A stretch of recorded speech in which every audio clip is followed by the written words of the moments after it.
আমি আপনাদের যে কোর্সটা পড়াবো সেটা হচ্ছে ফিজিক্স 2, হ্যাঁ ফিজিক্স 2 হচ্ছে কোর্স আউটলাইন দিয়ে দেওয়া হবে যে আমরা কি কি পড়বো। আজকে আমরা যেটা পড়বো সেটা হচ্ছে mechanical properties of textile fibre. আমরা আসলে মেইনলি ফাইবার মেইনলি কয় ধরনের দেখে আমরা জানি,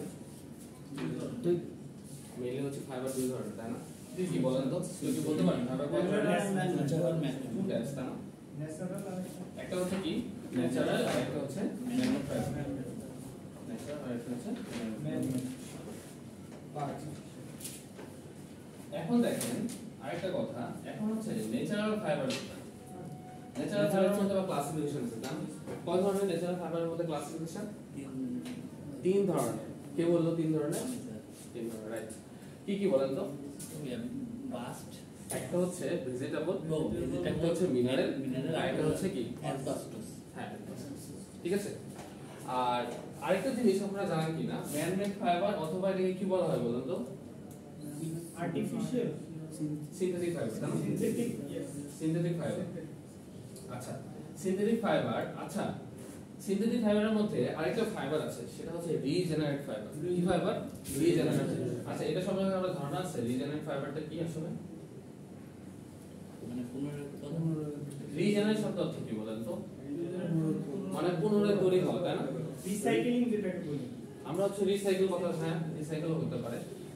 রিজেনারেট ফাইবার যেটা সেটা হচ্ছে এক নম্বরটা হচ্ছে ভিসকোস। एग्जांपल হচ্ছে ভিসকোস রেয়ন। এগুলো হচ্ছে রিজেনারেট ফাইবার। এগুলো হচ্ছে রিজেনারেট ফাইবার। তো মেইনলি আমরা যে জিনিসটা শিখবো আর কি, আসলে এটাও শেখার বিষয়, আরো আমরা অনেক কিছু জানবো আর কি, সব কিছু মিলে। ঠিক আছে? হ্যাঁ ডিসকাস করলাম ভাইয়া, মার্কার হবে এক্সট্রা, একটা এক্সট্রা মার্কার দেওয়া যাবে? আচ্ছা যেটা বলতেছিলাম আর কি, হ্যাঁ যে ফাইবার মেইনলি দুই ধরনের, একটা হচ্ছে কি ন্যাচারাল ফাইবার আর একটা হচ্ছে man made fibre. Natural fibre মধ্যে আবার তিন ধরনের, একটা হচ্ছে কি ভেজিটেবল, একটা হচ্ছে মিনারেল, আর একটা হচ্ছে অ্যাসবাস্টাস। আর হচ্ছে ম্যান মেড ফাইবার অথবা এটাকে কি বলা হয় সিনথেটিক। এটা আরেকটা নাম হচ্ছে সেটা হচ্ছে রিজেনারেট ফাইবার। আচ্ছা এই জিনিসটা জানার আগে আমাদের যে জিনিসটা জানা দরকার সেটা হচ্ছে, এখন ধরেন আমরা যেটা সাবজেক্ট করতেছি ফিজিক্স, তাই না? এখন আমাকে বলতে হবে যে টেক্সটাইলের সাথে ফিজিক্সের কোনো সম্পর্ক আছে কিনা। আপনারা একটু আগে কেমিস্ট্রি ক্লাস করবেন, তাই না? ম্যামের ক্লাস করবেন। আচ্ছা কেমিস্ট্রির সাথে টেক্সটাইলের সম্পর্ক আছে? আছে। কিভাবে? কালার। আচ্ছা আমি সোজা বাংলা কথা বলি যে ডাইং, যেটা ডাইং এর যে বিষয়টা আমরা জানি, ডাইং হচ্ছে কেমিক্যাল ছাড়া হয় না। তো ডাইং এর সাথে যেহেতু কেমিস্ট্রি সম্পর্ক, তাহলে অবশ্যই টেক্সটাইলের সাথে কেমিস্ট্রি ওতপ্রোতভাবে জড়িত। এখন আমাকে বলতে হবে এই টেক্সটাইলের সাথে ফিজিক্সের সম্পর্কটা কি। আসলে আমরা কেন ফিজিক্সটা করতেছি?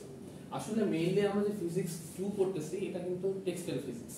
আপনাদের সিলেবাসে ফিজিক্স 2 হিসেবে আসছে, বাট এটা হচ্ছে টেক্সটাইল ফিজিক্স। এখন আমাকে বলতে হবে what is the relation between textile physics and textile. কেউ কি বলতে পারেন? হ্যাঁ বলেন। আসলে স্যার টেক্সটাইলে আমাদের সুতা কাজ করছে, স্যার পৃষ্ঠটা আছে, তারপর সারফেস টেনশন, আচ্ছা তারপরে স্যার ফিজিক্সে যতগুলো মৌলিক কাঠামো আছে সমস্ত কিছুই স্যার টেক্সটাইলের ক্ষেত্রে প্রয়োগ হয়। যেমন স্যার মেকানিক্যাল কাঠামো থেকে নিয়ে স্ট্রাকচারাল কাঠামো সবগুলোতেই স্যার ফিজিক্সে ব্যবহার আছে। আচ্ছা আর কেউ? মানে আমার কথা হচ্ছে টেক্সটাইল ফিজিক্সটা লাগে কিনা? আসলে লাগে। অবশ্যই না। কেন?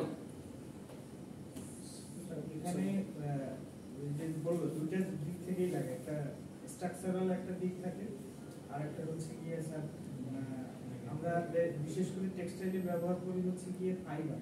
ওকে ফাইবার, এই ফাইবারটাকে নিয়ে পুরো কাঠামোনিক যে একটা বৈশিষ্ট্য থাকে এটা ফিজিক্সের সাথে রিলেটেড।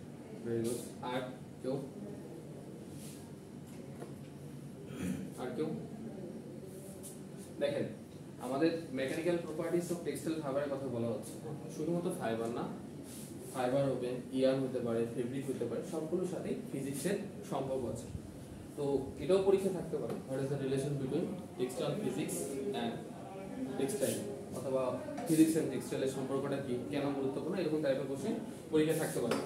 এখন যেটা জানবো সেটা হচ্ছে, দেখেন এখানে একটা কথা বলা আছে যে মেকানিক্যাল প্রপার্টিজের কথা বলা আছে, এটা দুইটা জিনিস রিপ্রেজেন্ট করে, একটা হচ্ছে ফোর্স আর একটা হচ্ছে ডিসপ্লেসমেন্ট। হ্যাঁ এই জিনিসগুলো আমরা খুব সহজেই বুঝতে পারি, আমরা একটু দেখব। আচ্ছা ফোর্স মানে কি? বল, তাই না?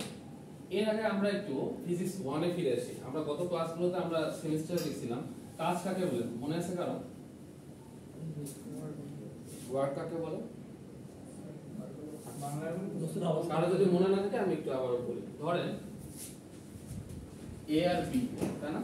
কোন একটা বস্তুর উপর যদি কি হয়, বল প্রয়োগ করা হয়, এই অবস্থান বস্তুর কি হয়? স্মরণ করতে স্মরণ করে, তাই না? স্মরণ করলে তাকে কি বলা হয়? কাজ বলা হয়। তো কাজ করার জন্য কি প্রয়োজন? বল প্রয়োগ করতে হবে। ধরেন আমি যে ক্লাস নিচ্ছি, আমি ক্লাসে কিন্তু এক জায়গায় দাঁড়াই, আমি কিন্তু মার্কার দিয়ে লিখতেছি, তাহলে আমি কি কাজ করতেছি, তাই না? ধরেন এখানে যে বলা আছে ফোর্স আর ডিসপ্লেসমেন্টের কথা, তাই না? ডিসপ্লেসমেন্ট মানে কি? মানে স্থানচ্যুত হয়ে যায়, অর্থাৎ জায়গার পরিবর্তন হয়। ধরেন এই অবস্থানে যখন আপনি ছিলেন, ধরেন আপনি কাকলি মনে ছিলেন, আপনার গন্তব্যস্থল কি? বি মনালি স্কলার্স ক্যাম্পাস, তাই না?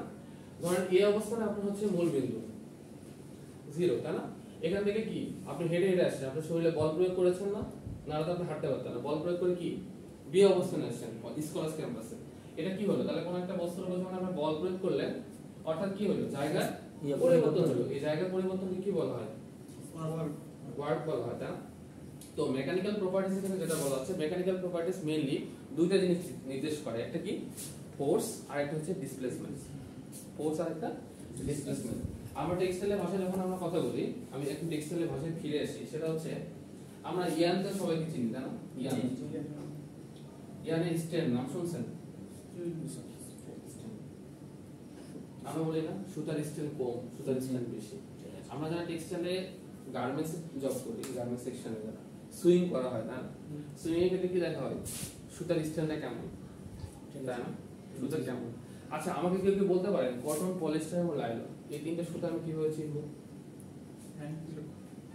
কটনগুলো হচ্ছে আর কি সুতে একটু কটনের ভিতরে কোনো রিফ্লেকশন থাকে না, কটন ফেব্রিকের ভিতরে। আচ্ছা। ওটা ডাইং মানে সরাসরি কালার স্টেন করে না। আচ্ছা, আমাকে বলতে পারেন কটন, পলিস্টার এবং লাইলন এই তিনটার মধ্যে স্ট্যান্ড কার বেশি? সবচেয়ে লাইলন। পলিস্টারের স্টেন। লাইলন লাইলন পলিস্টার নাইলন সেটা মানে পলিস্টারের মতো না। আচ্ছা, কে কার বেশি? স্যার পলিস্টার আমাদের লাইলনটা টান দিলে কিন্তু ছিঁড়ে যাওয়ার একটু ইয়ে আচ্ছা, আমি আপনারা অনেকে চাকরি করেন, আমি আমার সোজা করে একটু বুঝে যাচ্ছি। হ্যাঁ, কটন যখন সুতাটা টানবেন, হ্যাঁ একটুতে কিন্তু ছিঁড়ে যায় কটন, কারণ কটনের স্ট্যান্ডটা কম। কটনের স্ট্যান্ড হচ্ছে 0.3, কত? 0.3, এটা হচ্ছে কটনের স্ট্যান্ড।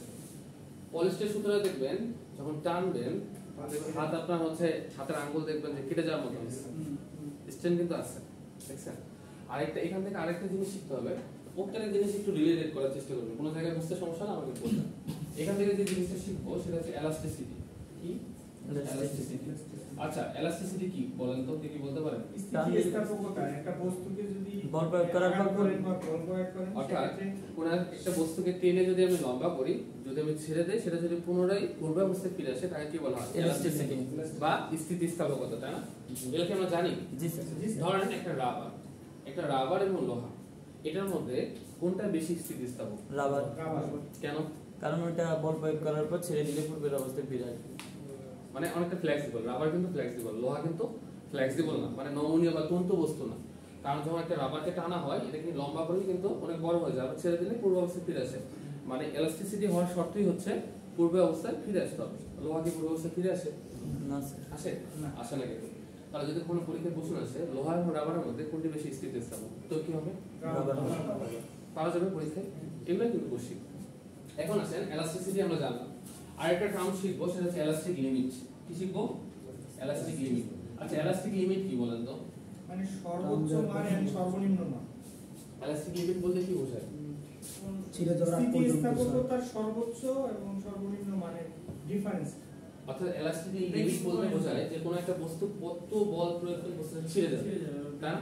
ধরেন আপনার যে পরিমাণ শক্তি আছে, ধরেন আপনার শক্তি 50 নিউটন, আপনি কি দেওয়ালকে ধাক্কায় আপনি দেওয়ালকে ভাঙতে পারবেন? কেন ভাঙতে পারবেন না?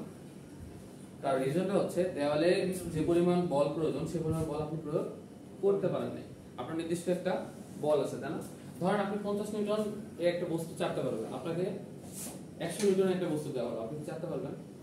তাহলে আপনার একটা লিমিট আছে, একটা লিমিট পরে কি বস্তুটা কি হয় যায়, ছিঁড়ে যায়। এই জিনিসগুলো আমরা দেখবো আর কি, সবগুলো মোটামুটি পরে কি বোঝা যায়? হ্যাঁ। ইন্ট্রোডাকশনে কথাবার্তা বলতেছি, হ্যাঁ ধীরে ধীরে আমরা পরে ফিরতেছি, এগুলো জানা দরকার। এখন আসেন যে জিনিসটা জানবো সেটা হচ্ছে ব্রেকিং লোড সম্পর্কে জানবো। কি সম্পর্কে জানবো? ব্রেকিং লোড সম্পর্কে জানবো। তার আগে আরো অনেক কিছু জানা দরকার। তার আগে যেটা জানবো সেটা হচ্ছে মেকানিক্যাল প্রপার্টিজকে মেইনলি তিন ভাগে ভাগ করা হয়, লিখে রাখেন। মেকানিক্যাল প্রপার্টিজকে মেইনলি তিন ভাগে ভাগ করা হয়। মেকানিক্যাল প্রপার্টিজ আর থ্রি টাইপস, কি কি? একটা হচ্ছে টেনসাইল প্রপার্টিজ, খুবই গুরুত্বপূর্ণ একটা জিনিস, একটা হচ্ছে টেনসাইল প্রপার্টিজ। আমরা আজকে ক্লাসে টেনসাইল প্রপার্টিজ নিয়ে আলোচনা করার চেষ্টা করব, ঠিক আছে? আর একটা আছে এরপর আছে যেটা, সেটা হচ্ছে ফ্লেক্সুয়াল প্রপার্টিজ, আর একটা হচ্ছে টরশনাল প্রপার্টিজ। আজকে আমরা যেটা আলোচনা করব সেটা হচ্ছে টেনসাইল প্রপার্টিজ। আচ্ছা, টেনসাইল প্রপার্টিজের যেটা প্রথম যে পয়েন্টটা সেটা হচ্ছে কি ব্রেকিং। আচ্ছা, টেনসাইল প্রপার্টিজের সাথে দুইটা জিনিস জড়িত, একটা হচ্ছে লোড আর একটা হচ্ছে টেনশন। একটা হচ্ছে লোড আর একটা হচ্ছে টেনশন। আচ্ছা, এই টেনশন বলতে আবার সেই টেনশন না, কিন্তু সারফেস টেনশন, এই টেনশন বলতে কি সেই টেনশন? সারফেস টেনশন, এই টেনশন বলতে কোন টেনশন? এটা কিন্তু সংসারের টেনশন না, এটা কিন্তু লোড মানে ফোর্সের কথা বলা হচ্ছে, তা না? আচ্ছা, এখন আসেন ব্রেকিং লোড। প্রথম যে পয়েন্টটা সেটা হচ্ছে ব্রেকিং লোড। এগুলোর মধ্যে অনেকগুলো পার্ট আছে। তাহলে ব্রেকিং লোডটা কাকে বলে? কেউ বলতে পারেন? তারপর দুই নাম্বারটা হচ্ছে টেনসাইল স্ট্রেন্থ। তাই না? টেনসাইল স্ট্রেন্থটা কি? তারপরে আছে হচ্ছে টেনাসিটি। এটা নাম শুনছেন কিনা আমি জানি না। জি স্যার, শুনছি। পরে আসবে টেনাসিটি। তারপর আছে কি?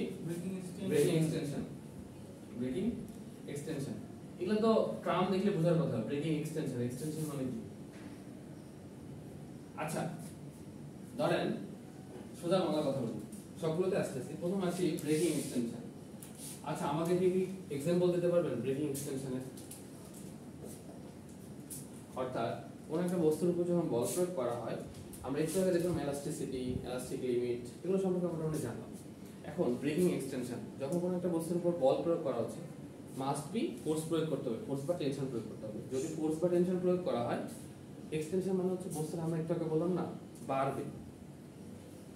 এটা কিন্তু আর পূর্ব অবস্থা ফিরে আসবে না। এরকম কোনো কিছু আছে কি দুনিয়াতে যেটাকে আমরা ব্রেকিং এক্সটেনশনের এক্সাম্পল হিসেবে দিতে পারি?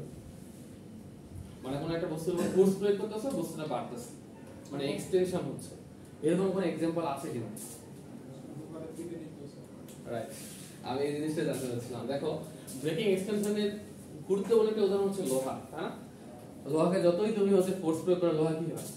বাড়তে থাকে, তাই না? পারে না? এই জন্য তো আমরা বিভিন্ন জিনিসপত্র পাই। আমরা বটি বলি, হাসা বলি, যেটাই বলি না কেন, লোহা থেকে তৈরি হয়, তাই না? কেন হয় এটা? আমরা যখন ফোর্স প্রয়োগ করতেছি, এই ফোর্স প্রয়োগ করার মাধ্যমে কি হয়? লোহাটার এক্সটেনশন হয়, বাড়ে। তো গুরুত্বপূর্ণ একটা উদাহরণ হচ্ছে লোহা।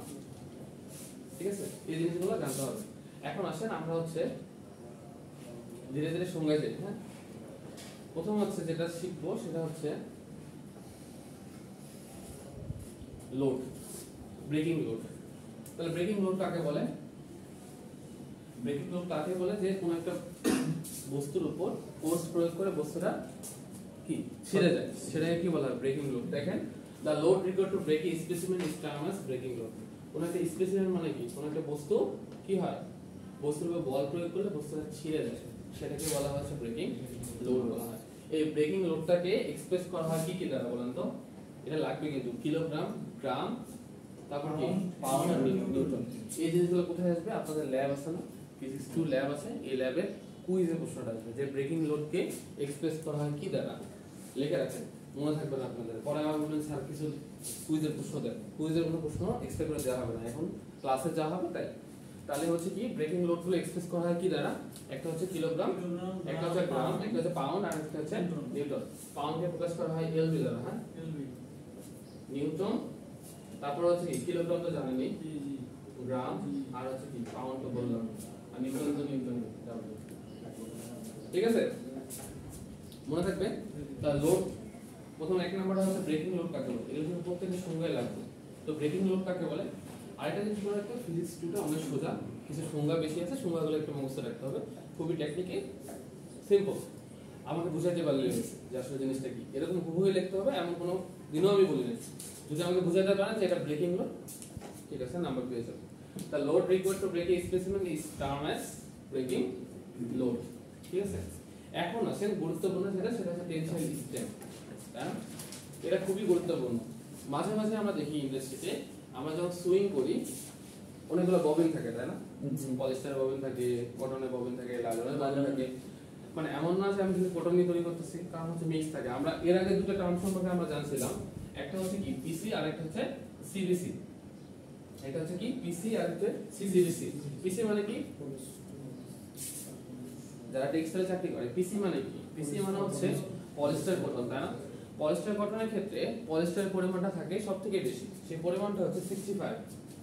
পিসি মানে হচ্ছে পলিস্টার কটন, সবাই লিখে রাখেন, হ্যাঁ, এগুলো তো লাগবেই। যেহেতু টেক্সটাইলে পড়াশোনা করতেছেন এগুলো তো লাগবে। পিসি মানে হচ্ছে পলিস্টার কটন, পলিস্টারের পরিমাণ থাকে হচ্ছে 65, কটনের পরিমাণ থাকে হচ্ছে 35। কটনের পরিমাণ কত? 35, ঠিক আছে। এখন আসেন সিবিসি। সিবিসি মানে কি? সিবিসি মানে হচ্ছে chip value of cotton. Chip value, CHIEF VALUE, chip value of cotton. এখন বলেন তো সিবিসি তে চিপ ভ্যালু অফ কটন, এখানে কটনের পরিমাণ বেশি নাকি পলিস্টারের পরিমাণ বেশি? কটনের পরিমাণ বেশি থাকে। রাইট, এটা লেখেন chip value of cotton, CHIEF, chip value of cotton. হ্যাঁ, চিপ ভ্যালু অফ কটন। এই চিপ মানে আবার ওই চিপ না, অনেকে আবার যে আমার পরীক্ষা লেখা আছে এই চিপ, এই চিপ মানে কি? সস্তা। চিপ মানে হচ্ছে সস্তা। আসলে মানে মাঝে মাঝে ইংরেজি প্রয়োগগুলো আসলে একটু দেখতে হবে। হ্যাঁ, এই চিপ মানে কিন্তু সস্তা, এই সস্তা না, এই চিপ। হ্যাঁ, চিপ ভ্যালু অফ কটন, এখানে পার্সেন্টেজ স্যার আসবে। হ্যাঁ, কটনের পার্সেন্টেজ হচ্ছে আবার 65 আর পলিস্টার হচ্ছে 35। ঠিক আছে, বিস্কসও থাকে। হ্যাঁ, ডিসকাস থাকে মিক্স। এখন আমাকে যদি কোনো পরীক্ষা আসে what is the relation between PC and CBC, পাওয়া যাবে? তখন বলতে হবে পিসি মানে হচ্ছে পলিস্টার কটন, সিবিসি মানে হচ্ছে chip value of cotton. PC polyester কটনে পলিস্টার পরিমাণ থাকে কত? 65, কটন থাকে কত? 35। আর হচ্ছে চিপ ভ্যালু অফ কটনে কটনের পরিমাণ কত থাকে? 65, পলিস্টার থাকে 35। নতুন যারা আছে ক্লাসে কি বুঝতেছো? না বুঝতে পারলে আমাকে জিজ্ঞাসা করবে, আমি অবশ্যই বলবো। পিসি থেকে স্যার সিবিসি ফ্যাব্রিক্সের ভ্যালু বেশি। হ্যাঁ, অবশ্যই চিপ ভ্যালু অফ কটন। কারণ আমরা যে কাপড়ে পরি না কেন সবাই বলি 100% কটন কটন। এখন এখানে একটা কাহিনী আছে। আমরা বলেন তো বাংলাদেশের প্রেক্ষাপটে আমরা কটন কাপড় কেন ইউজ করি, কেন আমরা পলিস্টারটা ব্যবহার করি না বলেন তো? ওয়েদার গরম বেশি। কমফোর্টেবিলিটি। আমরা বাঙালি সবসময় চিন্তা করি কমফোর্ট জিনিস, তাই না? আমরা যখন ড্রেস আপ পছন্দ করি সেই ড্রেসগুলো দেখতে হয় যে কমফোর্ট হয় কিনা। আমরা কিছু মার্কেটে যাই, মোটা কাপড়গুলো আমরা পরিধান করি না, করি বাট কেন করি না? গরমের দিনে আমরা চিন্তা করি যে কোন কাপড়টা বলে একটু কমফোর্ট হবে। যে পলিস্টার যে কাপড়গুলো এগুলো হচ্ছে পোর বেশি থাকে। পোর মানে হচ্ছে স্ট্রেন কম থাকে অনেক। পোর মানে হচ্ছে ক্ষুদ্র ক্ষুদ্র অংশ, তাই না? এই বাতাস বাতাস যেন পাস হয়। কটন কাপড়গুলোতে পোর বেশি থাকে। পোর মানে খালি অংশ বলা হয়, ক্ষুদ্র ক্ষুদ্র অংশ। আমরা যে কটন কাপড়গুলো পরি এই কটন কাপড়গুলোতে পোরের অংশটা অনেক বেশি থাকে, বাট পলিস্টার কাপড়গুলোতে পোর থাকে না। পলিস্টার কাপড়ের একটা উদাহরণ হতে পারে আমরা রেইনকোট পরি, তাই না? রেইনকোটগুলোতে কি হয়? 100% পলিস্টার না, বৃষ্টি পানি পড়লে বৃষ্টি পানিগুলো নিচে পড়ে যায়। বাট আপনি কটন কাপড়ে শার্ট পরেন, আপনার শার্ট থেকে ভিজে যায়। কেন বলেন তো? এই যে পোর অংশগুলো থাকে, এই পোর অংশগুলোতে খুব সহজে পানি প্রবেশ করতে পারে। যা করতে গেলে অনেক ট্রাম চলে আসে, আসলে অন্যদিকে চলে যায়। এখন আসেন টেনসাইল স্ট্রেন্থটা কি? টেনসাইল স্ট্রেন্থ হচ্ছে দেখেন force required to break a specimen divided by cross sectional area. হ্যাঁ, এটা কি তাহলে আমি একটু বলি, পরে কি বোঝা যায়? লেখা রাখেন সবাই, খাতায় একটু লেখার চেষ্টা করবেন। হ্যাঁ, টেনসাইল স্ট্রেন্থ তাহলে কি? Force required two break a specimen,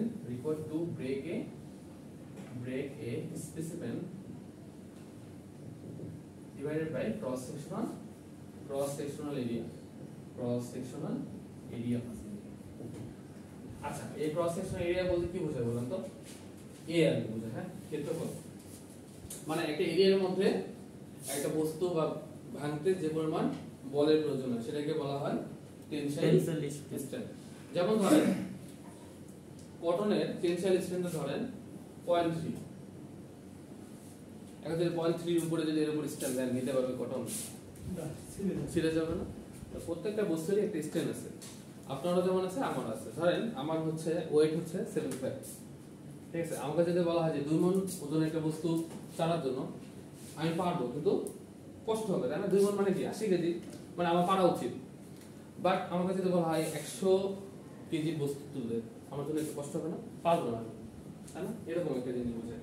তাহলে টেনশন স্ট্রেন্থটা কি? টেনশন স্ট্রেন্থ হচ্ছে এভাবে আপনারা বলতে পারেন, the ratio between force required to break a specimen to cross sectional area is called tensile strength. যদি কারো এভাবে মনে না থাকে সংজ্ঞাটা এভাবে লিখবেন, আমি বলে দিই, the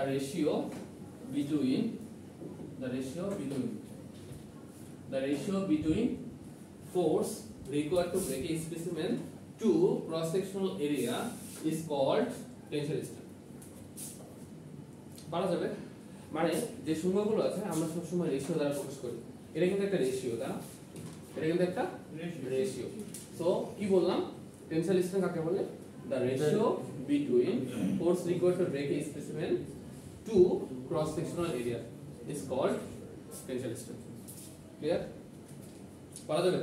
জি স্যার। কি নতুনটা কি খারাপ লাগতেছে পড়া? আমার পড়া এরকম, হ্যাঁ?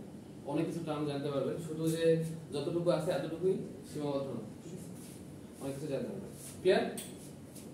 এনে কার কোশ্চেন আছে? আচ্ছা, ওকে। এরপরে আসেন টেনাসিটি। সম্পর্কে। টেনাসিটি কি বলেন তো? কি বলতে পারেন টেনাসিটি কি? ম্যাক্সিমামই জব হোল্ডার, অনেক কিছু জানার কথা, তো আমি আশা রাখবো যে আপনারা অনেক কিছু জানবেন। আচ্ছা, টেনাসিটি কাকে বলে? দেখেন, breaking load by linear density.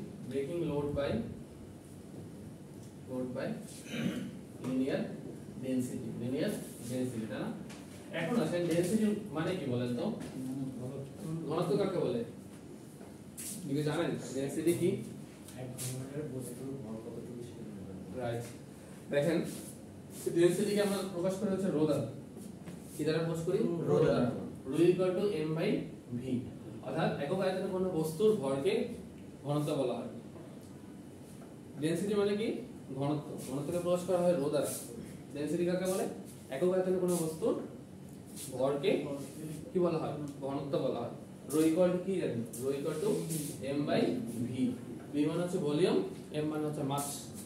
একক আয়তনে কোনো বস্তুর ভরকে কি বলা হয়?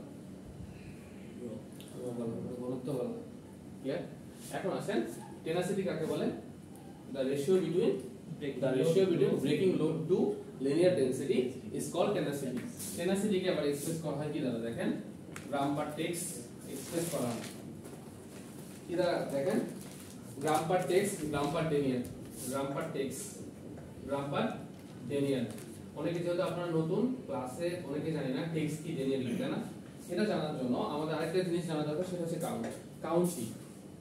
কাউন্ট হচ্ছে যারা চাকরি করেন টেক্সটাইলে তাদের জানা উচিত যে কাউন্টটা কি। কাউন্ট কি বলেন তো? একটা সুতায় কতগুলো ফাইবার? একক ভরের দৈর্ঘ্য, একক দৈর্ঘ্যের ভরকে বলেন। একক ভরের দৈর্ঘ্য আর একক দৈর্ঘ্যের ভর। হ্যাঁ, ইয়ান কাউন্ট কাকে বলে? না না, কাউন্ট কাকে বলে আমি জিজ্ঞেস করছি। কাউন্ট টাইপস জিজ্ঞেস করে। কাউন্টটা কি আসলে? একক দৈর্ঘ্যের ভরকে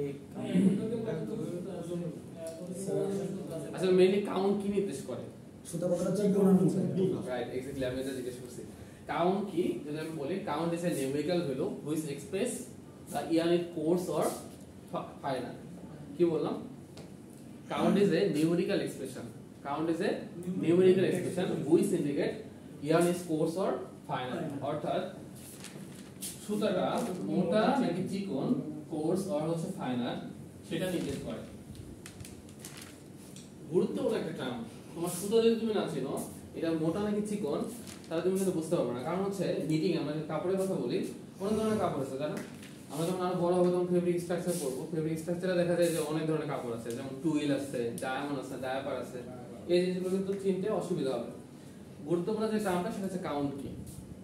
এটাও পরীক্ষা থাকতে পারে। Count is a numerical expression which indicate the unit course or final, মানে সুতাটা মোটা নাকি চিকন সেটা নির্দেশ করা হচ্ছে কাউন্ট। কাউন্টের মধ্যে আবার টাইপস দুই ধরনের, একটা হচ্ছে কি ডিরেক্ট কাউন্ট আর একটা হচ্ছে ইনডিরেক্ট কাউন্ট। ডিরেক্ট কাউন্টের উদাহরণ হচ্ছে টেক্স, আর হচ্ছে ডেনিয়ার। আর আমরা সাধারণত ইন্ডাস্ট্রিতে যেটা ব্যবহার করা হচ্ছে ইংলিশ কাউন্ট। কি কাউন্ট ইউজ করি? English count. এই যে এরকম কাউন্ট ইউজ করি, এই ইংলিশ কাউন্ট। এরকম লেখা থাকলে এস মানে হচ্ছে ইংলিশ কাউন্ট। আরো ভিতরে পড়া, আমি জাস্ট সারফেস গুলো জানানোর জন্য চেষ্টা করতেছি। তাহলে কাউন্ট দুই ধরনের, একটা হচ্ছে কি ডিরেক্ট কাউন্ট আর একটা হচ্ছে ইনডিরেক্ট কাউন্ট। ডিরেক্ট কাউন্টের উদাহরণ কি কি? টেক্সট আর হচ্ছে ডেনিয়ার। আর ইনডিরেক্ট কাউন্টের উদাহরণ হচ্ছে ইংলিশ কাউন্ট। আরো আছে হ্যাঁ, পারদম, ম্যাট্রিক কাউন্ট, হ্যাঙ্ক আছে, অনেক কিছু আছে। ক্লিয়ার? এখন যেটাতে ছিলাম আর কি, এই জিনিসগুলো কিন্তু জানা অবশ্যই দরকার। এখন আসেন টেনাসিটি তাহলে কাকে বলে? The ratio between breaking load to linear density is called হচ্ছে breaking tenacity. Tenacity express gram per text, gram per linear, gram per newton. এই নিউটন per লাগে, নিউটন per text। হ্যাঁ, এই জিনিসগুলো পরীক্ষার জন্য লাগে, করা যাবে। এখন আসেন ব্রেকিং এক্সটেনশন। পড়া একটু বেশি হয়ে যাচ্ছে, বেশি হয় না, অনেক সিলেবাস অনেক বড় তো, অনেক বড় সিলেবাস কিন্তু শেষ করতে হবে। আর এবার কিন্তু সিলেবাস শেষই হবে, যতগুলো পড়া আছে সব আমরা শেষ করে দেবো। ব্রেকিং এক্সটেনশন অলরেডি বললাম। ব্রেকিং এক্সটেনশনটা কি? লেখেন elimination break, elimination break into divided by কি original length of specimen, original length of specimen, length of specimen into 100%, that is called হচ্ছে ব্রেকিং এক্সটেনশন। ব্রেকিং এক্সটেনশন, তাই না? Breaking extension. আচ্ছা, তাহলে কি বলেন তো ব্রেকিং এক্সটেনশনটা তাহলে কি? The ratio between বলেন চেষ্টা করেন। হ্যাঁ, the ratio between elongation break to original length of specimen into 100%। অর্থাৎ যদি সোজা বাংলা কথা বলি, যে ইনিশিয়াল অবস্থায় আমি কোনো একটা ফোর্স প্রয়োগ করার আগে যে বস্তুটা থাকে ওটা কি সবসময় কি থাকে? ধরেন ওটা হচ্ছে 20 নিউটন থাকে, 10 নিউটন থাকে, সাপোজ ওটা কি ফোর্স প্রয়োগ করার পর 10 নিউটনে থাকবে? বেশি হবে না, বাড়বে না? সেই জিনিসটার কথা বলা হচ্ছে যে ব্রেকিং এক্সটেনশনটা হচ্ছে elongation break divided by original length of specimen. অর্থাৎ শুরুতে একটা অরিজিনাল লেন্থ থাকে, তাই না? ধরেন লোহা, প্রথমে কি লোহা শুরুতে কি থাকে? একটা লোহাতে থাকে। যখন আপনি লোহার উপর ফোর্স প্রয়োগ করতেছেন লোহাটা বাড়তেছে না? বাড়লে কি অতটুকুই থাকে নাকি আরো এক্সটেনশন হয়ে যায়? সেই জিনিসটাকে বলা হচ্ছে ব্রেকিং এক্সটেনশন। মানে শুরুতে একটা লেন্থ থাকে, ফোর্স প্রয়োগ করার পর লেন্থটা বেড়ে যায়, সেটাকে বলা হয় breaking extension. The ratio between elongation break to original length of specimen is called breaking extension. Clear? আর দুটো টার্ম পড়াবো আজকের জন্য, সেটা হচ্ছে work of rupture, work factor. এই দুটো খুবই গুরুত্বপূর্ণ। হ্যাঁ, ওয়ার্ক রাপচার আর একটা কি ওয়ার্ক ফ্যাক্টর। ওয়ার্ক রাপচার আর হচ্ছে ওয়ার্ক ফ্যাক্টর। কারো সমস্যা হচ্ছে কিনা জিজ্ঞাসা করতে পারো। হ্যাঁ, ওয়ার্ক ফ্যাক্টর এটা কি আপলোড করা আছে পোর্টালে? বুঝে নেই? পোর্টালে দেওয়া আছে? পোর্টালে দেওয়া হবে, ক্লাসের পরে পোর্টালে এটা দেওয়া হবে।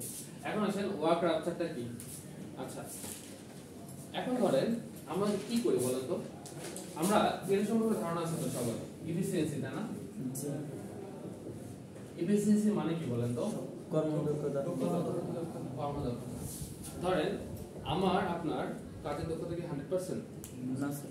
বা একটা মেশিনের কর্মদক্ষতা 100%? না। না। কিন্তু ধরেন কোন একটা মেশিন যখন কন্টিনিউয়াস 24 আওয়ার্স চলে, ধরেন একটা সময় এর এফিসিয়েন্সি থাকে 80%, ধীরে ধীরে কি কমে যায়, না? ধরেন আমরা প্রত্যেকটা মানুষই চাই যে আমি 100% কাজটা আমি করব, আমি করতে পারি। ধরেন আমি কাজটা 80% করতে পারি, 20% আমি করি না, এই 20% হচ্ছে অপচয় হচ্ছে। তাহলে আমার এফিসিয়েন্সি কতটুকু? 80%। Input by output into 100%। অর্থাৎ আমি কোনো একটা কাজ করার জন্য কতটুকু ইনপুট দিলাম, ইনপুট দেওয়ার পরে আমি কতটুকু রেজাল্ট পেলাম, সেটাকে আমি বলি এফিসিয়েন্সি, তাই না? ধরেন আমি ইনপুট দিলাম 100%, আউটপুট পেলাম 20%। এই 20%ই হচ্ছে আমার কর্ম দক্ষতা, তাই না? এখন আসেন আমরা যখন কোনো একটা কাজ করি, এই কাজে সবসময় কি করার চেষ্টা করি? সমষ্টি করার চেষ্টা করি, তাই না? ধরেন এখানে অনেকগুলো মানুষ আছে, প্রত্যেকটা মানুষ সমানভাবে কাজ করবে না, কিন্তু প্রত্যেকটা কাজের আমি একটা সমষ্টি থাকি। তখন কি করতে হবে? প্রত্যেকটা কাজকে একত্রে কি করা হয়? চুপ করা হয়, তাই না? এখন আসেন ওয়ার্ক অফ রাপচার, যেটা এটা খুবই গুরুত্বপূর্ণ। ওয়ার্ক অফ রাপচার জানলে ওয়ার্ক ফ্যাক্টরটা খুব সহজে জানা যাবে। এখন আসেন ওয়ার্ক অফ রাপচারটা কি? The energy required to break a specimen or total work done for a break a specimen। অর্থাৎ কোন একটা বস্তু ভাঙতে স্পেসিমেন মানে কোন একটা বস্তু, কোন একটা বস্তু ভাঙতে টোটাল কি পরিমাণ কাজ করতে হয় অথবা টোটাল কি পরিমাণ ফোর্স প্রয়োগ করতে হয় সেটাকে বলা হচ্ছে ওয়ার্ক অফ রাপচার। অর্থাৎ ধরো আমি একটা ইটকে ভাঙবো, এই ইটকে ভাঙার জন্য আমাকে কত নিউটন বল প্রয়োগ করতে হচ্ছে, কত নিউটন বল যে প্রয়োগ করতে হচ্ছে এই বলের যে সমষ্টি সেটাকে আমরা একত্রে কি বলছি, ওয়ার্ক অফ রাপচার বলছি। এখন দেখো খুব ভালো করে বোঝা যাবে। দেখো আরেকটা জিনিস আমরা জানি তো না, কাজের পরিমাণটাই তো তাহলে হ্যাঁ হ্যাঁ কাজের পরিমাণটা, হ্যাঁ ওয়ার্ক অফ রাপচার। কাজের এখন কি বলেন তো, এটা জানা দরকার। একজন কাকে বলে, একজন হচ্ছে নির্দিষ্ট বা একক সময়ে একটা একক ভরের একক কোন বস্তুর কতটুকু স্থান পরিবর্তন করে ওইটার এই কাজের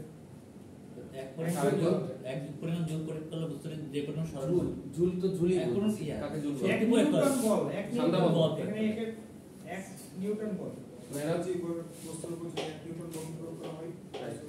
আচ্ছা একজন কাকে বলে, কোন একটা বস্তুর উপর 1 নিউটন বল প্রয়োগে বস্তুটার 1 মিটার সরণ ঘটে, তখন তাকে আমরা কি বলি, এক জুল বলি তাই না।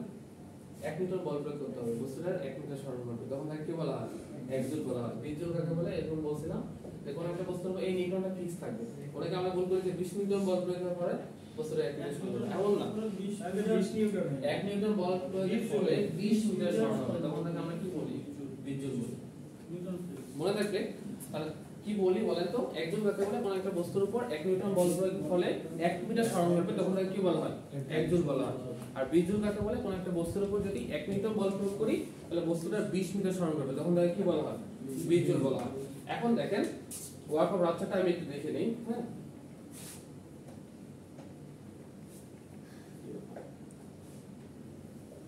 আসলে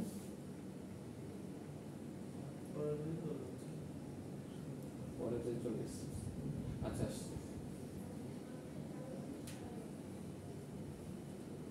আচ্ছা আমি বলি তাহলে হবে। এই যে দেখেন কি বললাম, যে হিসাবটা করবো সেটা হচ্ছে ওয়ার্ক ডান, হ্যাঁ work done equal to force into displacement, force into displacement, হ্যাঁ ডিসপ্লেসমেন্ট। অর্থাৎ কি হলো বলেন তো, একটু আগে আমরা দেখলাম একটা কাজের যে সংজ্ঞাটা দেখছিলাম যে যখন আমি বল প্রয়োগ করছি বস্তুটা কি হচ্ছে, একটা জায়গা থেকে আরেকটা জায়গায় পরিবর্তন, সেই জিনিসটাকে আমরা বলছিলাম ডিসপ্লেসমেন্ট, তাই না। তাহলে আমি টোটাল কাজ থেকে লিখতে পারতেছি ফোর্স ইনটু ডিসপ্লেসমেন্ট। আমি কাজের ক্ষেত্রে আমি লিখছিলাম F into S, F into S, S মানে হচ্ছে সরণ, W ইকুয়াল টু Fs। এখন যেটা আমি লিখতেছি যদি টোটাল ওয়ার্ক করতে পারি, যেহেতু আমি কি একটা ফাইবার ভাঙবো বা একটা স্পেসিমেন ভাঙবো, সেক্ষেত্রে কি করা হয়, আপনারা এটার নাম শুনছেন, ইন্টিগ্রেশন। ইন্টিগ্রেশন মানে কি, ক্ষুদ্র ক্ষুদ্র বস্তু কণার সমষ্টির যোগফল বের করার জন্য আমরা ইন্টিগ্রেশন ব্যবহার করি, মানে সামেশন। কি করি, সামেশন। এখন দেখেন কোন একটা বস্তু ভাঙার জন্য এই জিনিসগুলোকে বলা হয় হচ্ছে ডিসপ্লেসমেন্ট। ক্ষুদ্র ক্ষুদ্র বস্তু কণা, তাই না, একটা বস্তু তো আর একবারে ভেঙে না, ক্ষুদ্র ক্ষুদ্র অংশ ভাঙে, তাই না। এই জিনিসটাকে আমরা বলি হচ্ছে ডিএল, এই জিনিসটাকে আমরা কি বলি, ডিএল। এই জিনিসটা হচ্ছে ডিসপ্লেসমেন্ট, মানে প্রত্যেকটা বস্তু ক্ষুদ্র ক্ষুদ্র অংশ ধীরে ধীরে কি হয়, ভেঙে যায়, এই জিনিসটাকে আমরা কি বলি, ডিএল। তাহলে আমি দেখেন আগে কি লিখছিলাম, কাজের ক্ষেত্রে F ইনটু S, তাই না, এখানে আমি লিখবো F into DL, F into DL. এটাকে যদি আমি সামেশন করি, কাজের শুরুতে পুরো ইনিশিয়াল অবস্থা কতটুকু ছিল, 0। আমি যখন এর উপর ফোর্স প্রয়োগ করে ব্রেক করলাম, তাহলে একত্রে আমি কি লিখতে পারবো, F ইনটু ডিএল। এটাকে আমরা বলছি ওয়ার্ক অফ রাপচার। তাহলে ওয়ার্ক অফ রাপচারটা বলতে বোঝায় কোন একটা ফাইবার, কোন একটা ফেব্রিক অথবা কোন একটা ইয়ার্ন ভাঙার জন্য কি পরিমাণ আমার এনার্জি প্রয়োজন হচ্ছে, এই টোটাল যে এনার্জি, সেই এনার্জির সমষ্টিকে ওয়ার্ক অফ রাপচার বলা হয়। ক্লিয়ার, ক্লিয়ার তো। তারপর আসেন আরেকটা জিনিস পড়বো, সেটা হচ্ছে ওয়ার্ক ফ্যাক্টর। তাহলে ওয়ার্ক ফ্যাক্টরটা কি, দেখেন ওয়ার্ক ফ্যাক্টর দিয়ে আছে, দেখেন ওয়ার্ক ফ্যাক্টর হচ্ছে ওয়ার্ক অফ রাপচার, লেখা রাখেন এটা পরীক্ষা আসবে কিন্তু, work of rupture divided by কি বলেন তো, breaking load into breaking extension, তাই নাকি, breaking load into breaking elongation. Elongation মানে কি, এলongation মানে হচ্ছে বৃদ্ধি পাওয়া, এলongation মানে বৃদ্ধি পাওয়া, ঠিক আছে। তাহলে কি বলেন তো, তাহলে ওয়ার্ক অফ রাপচার আমরা জানলাম, ওয়ার্ক অফ রাপচারটা কি, কোনো একটা স্পেসিমেন ভাঙতে টোটাল কি পরিমাণ শক্তির প্রয়োজন হচ্ছে সেটাকে আমরা কি বলছি? সেটাকে আমরা বলছি ওয়ার্ক অফ রাপচার। আর ওয়ার্ক ফ্যাক্টরটা কাকে বলে? ওয়ার্ক ফ্যাক্টরের সংজ্ঞাটা হচ্ছে এরকম, work of rupture divided by breaking load into breaking extension, অর্থাৎ the ratio between work of rupture to আমার লেখা কিন্তু অতটা জঘন্য না, কিন্তু তাড়াতাড়ি লিখতে হয় জন্য আর কি বোঝা একটু বুঝে নিন। হ্যাঁ, না বুঝতে পারলে আমাকে বলবেন। work of rupture, the ratio between work of rupture to breaking load into breaking elongation is called work factor। আরেকটা জিনিস লাগবে সেটা হচ্ছে দেখেন work of ruptureটাকে এভাবে লেখা হয় half into breaking load into breaking elongation, breaking load into breaking elongation, breaking elongation, হ্যাঁ ব্রেকিং elongation, এটা কি লেখা হয়? Work of rupture, work of rupture, এটার সাথে একটা সম্পর্ক। হ্যাঁ, তাহলে কি ওয়ার্ক অফ রাপচার এবং ওয়ার্ক ফ্যাক্টরের মধ্যে সম্পর্ক আছে half into breaking load into breaking elongation। মাঝে মাঝে পরীক্ষা আসতে পারে যে ওয়ার্ক অফ রাপচার এবং ওয়ার্ক ফ্যাক্টরের মধ্যে কোনো সম্পর্ক আছে। এই সম্পর্কটা হচ্ছে half into breaking load into breaking elongation। বুঝা গেছে? মানে প্রথমে কি ছিল দেখেন, কনফিউশনে ভোগা কিছু। আমি যখন এখান থেকে ওয়ার্ক অফ রাপচারটা নিয়ে গেলাম, এটা যখন কি হয়ে গেল? হাফ হয়ে গেল। শুনে এখন half breaking load into breaking elongation, ঠিক আছে? এখন আসেন আরেকটা জিনিস জানতে হবে, সেটা হচ্ছে ওয়ার্ক ফ্যাক্টরের স্ট্যান্ডার্ড ভ্যালু কত? ওয়ার্ক ফ্যাক্টরের স্ট্যান্ডার্ড ভ্যালু কত? ওয়ার্ক ফ্যাক্টরের স্ট্যান্ডার্ড ভ্যালু হচ্ছে 0.5। ওয়ার্ক ফ্যাক্টরের স্ট্যান্ডার্ড ভ্যালু কত? 0.5। আচ্ছা আমাকে বলেন তো গ্রেটার, আচ্ছা গ্রেটার চিহ্ন আর লেস দেন চিহ্ন এটা কি চিহ্ন? গ্রেটার হুম, গ্রেটার আর এটা লেস দেন। এটা বোঝেন তো? হ্যাঁ। ঝামেলা হয় কারো? না কারো ঝামেলা হয় না? ঝামেলা হয়। মুখ যেদিকে সেদিকে বল। অর্থাৎ আমার যে ডান হাতটা, আপনার যে ডান হাত, এটা কি? এটা হচ্ছে লেস দেন। এটা লেস দেন নাকি greater than? Less than sir. তাহলে আপনার ডান হাত গ্রেটার দেন নাকি লেস দেন? আপনার ডান হাত হ্যাঁ, আমাদের ক্ষেত্রে না আপনার ক্ষেত্রে আমার ক্ষেত্রে আপনার ক্ষেত্রে greater than। গ্রেটার দেন, এটাই বুঝাচ্ছি। আপনাদের যাতে ডান হাত সেটা হচ্ছে গ্রেটার দেন, বাম হাত যেটা সেটা হচ্ছে লেস দেন। এই জিনিসটা কেউ যদি ভুলে যান সবসময় হাতের কথা চিন্তা করবেন। ডান হাতটা সবসময় গ্রেটার, বাম হাতটা লেস দেন। অনেকেরই ভুল হয়, এটা আমি মাঝে মাঝে আগে ভুল করতাম। আমি যখন হচ্ছে আগে অঙ্ক করতে চাইতাম গ্রেটার দেন লেস দেন, তখন আমার ঝামেলা হতো। তখন আমি এই ট্রিক্সটা মনে রাখছি, তখন থেকে আর অঙ্ক ভুল হয় না। এখন আসেন ওয়ার্ক ফ্যাক্টরের স্ট্যান্ডার্ড ভ্যালু হচ্ছে 0.5। আরেকটা জিনিস জানতে হবে, ওয়ার্ক ফ্যাক্টর দেখেন একটা ভ্যালু দেয়া আছে, টপ কার্ভ আর হচ্ছে বটম কার্ভ। হ্যাঁ, টপ কার্ভ আর হচ্ছে বটম কার্ভ, এই দুটো একটা ভ্যালু দেয়া আছে। এগুলো কিন্তু লাগবে, এগুলো হচ্ছে ল্যাব কুইজে যেগুলো আছে সেগুলোতে লাগবে। দেখেন এরকম একটা দেয়া আছে, ওয়ার্ক ফ্যাক্টর গ্রেটার দেন 0.5 আর ওয়ার্ক ফ্যাক্টর লেস দেন হচ্ছে 0.5। যদি হচ্ছে গ্রেটার দেন হয় সেটাকে কি বলা হয় বলেন তো? যদি গ্রেটার দেন হয় সেটাকে আমরা কি বলছি? এই দেখেন ওয়ার্ক ফ্যাক্টর 0.5, বটম পর হচ্ছে টপ, এটাকে বলা হয় টপ কার্ভ, আর হচ্ছে পাশে 0.5 এর থেকে বড়, হ্যাঁ আর হচ্ছে বটম কার্ভ। 0.5 এর থেকে ছোট। ঠিক আছে, মনে রাখবে। স্যার স্যার হ্যাঁ, মনে রাখবে। তাহলে এক কথা যদি বলি তাহলে হচ্ছে কি ওয়ার্ক ফ্যাক্টর এবং কি ওয়ার্ক রাপচারের মধ্যে সম্পর্ক হচ্ছে half into breaking load into breaking elongation। Work ফ্যাক্টরের ভ্যালু যদি 0.5 এর থেকে বড় হয় তাহলে টপ কার্ভ, আর যদি কম হয় তাহলে হচ্ছে বটম কার্ভ।